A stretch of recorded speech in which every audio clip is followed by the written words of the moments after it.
The teachers were refusing to give me admission in 11th commerce because my overall percentage from 10th standard was lower than the cutoff they had in mind.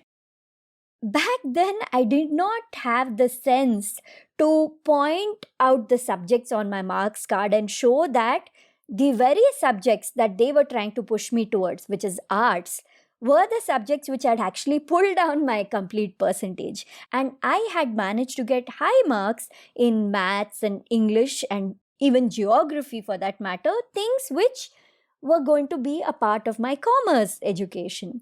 But I didn't have the sense to point that out to them. All I did was feel bad and be like, oh, please, I really will do well. I will work hard. Please give me admission, blah, blah, blah.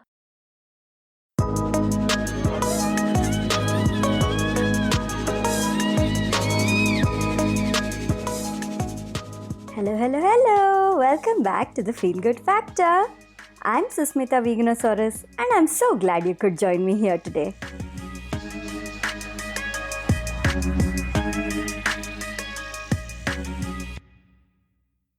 Hey there, welcome to the Feel Good Factor. If you're new here, this is a podcast about making happiness, well being, joy, and fulfillment your highest priority in all aspects of life, whether it's business, life, creativity, all of it.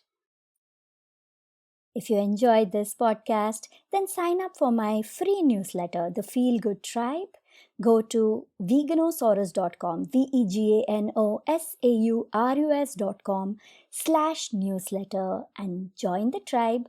I send out emails once or twice a month about all kinds of interesting topics, veganism, business, spirituality, and just life in general. I look forward to having you join the tribe. Now on to today's episode. Okay, does this sound familiar to you? Oh wow, you bake so well. You should start running a bakery. Your paintings are so beautiful. You should start selling them. Hey, you speak so well. Why don't you start a YouTube channel? You can get lots of followers and monetize it.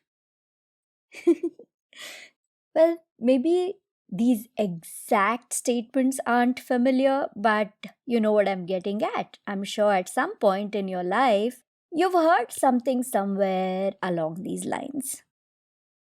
This is even more so for multi-passionates who like doing multiple things, who like pursuing different creative endeavors, talents, passions, skills. But everybody hears it. This idea of valuing something based on how much money it can make you or how much fame and success it can bring you, it's a flawed thing. If we go back even 100 years, creativity, art, doing things, making stuff, everything was being done for the sake of actually doing it, for the sake of creating, for the sake of building something. Simply because of the joy and fulfillment being involved in that activity brought to us. But with the industrial age came this whole thing of making money, monetization, getting something material out of any work that we do. And along with that, people started to study, learn, and specialize only in areas which seemed to pay off well in the long run, which had some kind of a potential to give you a stable life, to give you income so that you can earn. And things which didn't give you much earning, much income, which didn't really serve that purpose, were being ignored. When I think back on my school days, after we finished our 10th standard, for the 11th and 12th, we had three branches: science, arts, commerce. Now there are many, many more branches available, and there are so many options for today's school and college students. But back then, there were three branches: science, commerce, arts. The thing is, when you look at these subjects individually, all of them have value in their own way. But there was a very clear hierarchy. Science was like, oh wow, the top students, and you have to be extremely good in academics. Only then you can do science. Commerce is for the medium students, and if you're doing average and all right. And then the rest of the people had to get into arts. And that's such a horrible way of dividing people.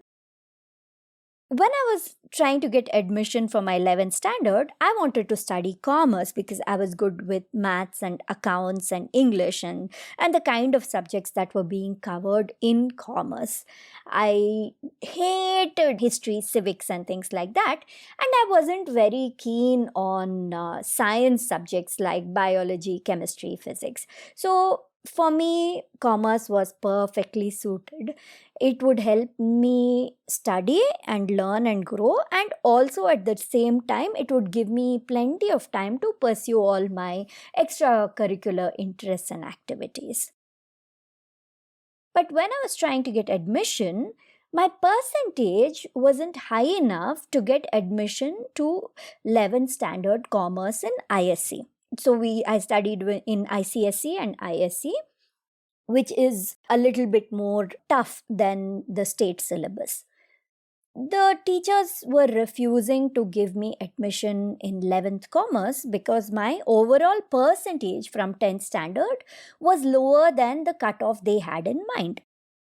Back then, I did not have the sense to point out the subjects on my marks card and show that the very subjects that they were trying to push me towards, which is arts, were the subjects which had actually pulled down my complete percentage. And I had managed to get high marks in maths and English and even geography for that matter, things which were going to be a part of my commerce education. But I didn't have the sense to point that out to them. All I did was feel bad and be like, oh, please, I really will do well. I will work hard. Please give me admission, blah, blah, blah.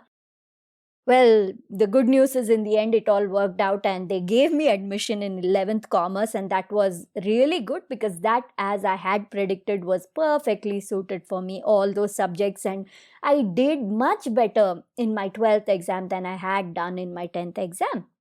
But only years later, when I thought back on it, did I realize the flaw in their thinking.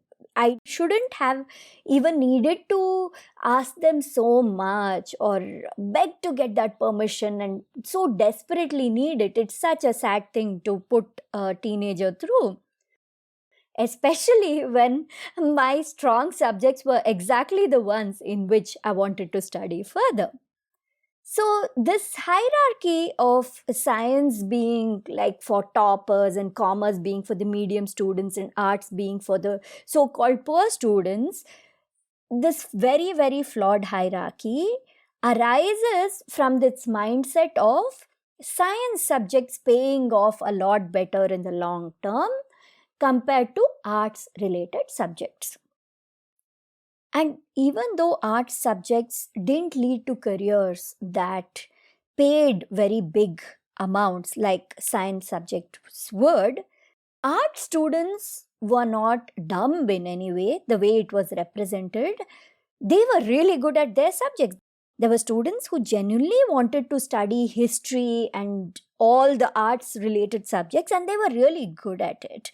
So it's really sad to make them feel like they are lesser than the science students and that the commerce students are just average and neither good or bad. All this came as a result of the Industrial Revolution. This basis of, okay, this is what is going to grow the economy of any country. This is what is going to, make us compete better in the global markets. All these ideas came about less than 100 years ago, maybe 60, 70 years ago is when it came about. And Then there was a drastic change in the way people approached anything which wasn't monetarily beneficial, which didn't have the potential for extreme success and growth. But that's a terrible way to live. And we are facing the repercussions of it now as a society in general. A lot of people are unhappy in the jobs that they're doing, in the work that they're doing, in their entire fields, because they studied it only for its potential, not because it was their passion, not because it was their interest. And they were told repeatedly that following whatever passions they had outside of these fields wouldn't give them stability, wouldn't help them be successful. In fact, to the point of saying that if you are an artist or a musician or a drama actor or anything like that, you're being childish, you're being unrealistic, you're being delusional. People are made to feel that way. That hurts society in general, and that reduces our happiness quotient in general. So it's high time that we get rid of this hustle culture, of this culture of only valuing things that will bring us material rewards, and start giving importance to things that would bring us deep fulfillment and contribute to society as a whole in different ways. This is something that multi passionates in particular struggle with, because we have so many interests, so many talents and skills, so many areas that we want to pursue. But every time we fall back on this way of thinking where we're like, okay, is that going to make me money? Is that something I can turn into a business? Is that something I can turn into a profession? Then I will pursue it seriously. If it doesn't, then I'm going to ditch it no matter how much happiness it brings me, because it's unrealistic. It isn't going to give me stability. And then we end up ignoring large parts of ourselves, and we stop ourselves from creating really beautiful, meaningful things which will add beauty and joy in this world. As we continue to do this, people around us also are watching, and we perpetuate this culture of being materialistic in every single pursuit. Now, I'm not saying that you should completely ignore anything that's going to bring you money, because yes, we all need to survive, we all need to earn. That is important. But you have to look at your position. How much do you really want to earn? How much of success do you really need? Do you really need to be that ambitious? Do you need to have things that others have, and just for that you need to pursue certain areas of work which aren't bringing you joy? We all need to contemplate this deeply and then reset things in our lives so that we have a healthy dose of fulfilling activities in our day-to-day lives. We can do productive work also, or work that brings back rewards materialistically, but we should give equal or possibly even more weightage to work that brings us rewards in terms of deep fulfillment and joy. So think about this. Have you fallen into this trap? And is there something you want to do with your life, something that you want to include as a part of your life that you aren't, because you think that it's not going to give you money or success or fame or whatever it is, and all these, shallower rewards versus the deeper rewards that you could get out of it, the potential that it has to make you a much more joyful, fulfilled person. And if you have been putting something off, then please consider pursuing it, regardless of what you can do with it in terms of turning into a business or a brand or a profession or whatever. You don't have to turn it into any of these things.